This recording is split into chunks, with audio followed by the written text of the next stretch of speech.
The United States Air Force's 251st Cyberspace Engineering Installation Group is an Air National Guard engineering installation unit located at Springfield ANGB, Ohio.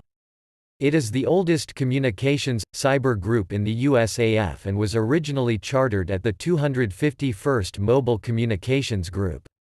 The units assigned to the 251st CEIG comprise 47.5% of the USAF's engineering installation capability and 47.5% of Department of Defense's build and extend organic cyberspace infrastructure robust capability.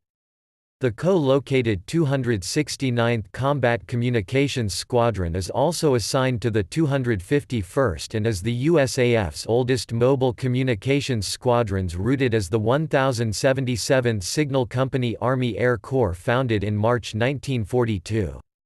The group headquarters has 38 personnel assigned with a wartime mission to augment Major Command AFFOR staffs, Joint Force Commander staffs, numbered Air Forces Warfighting Headquarters staffs, or any Combatant Commanders cyber and communications forward staff function.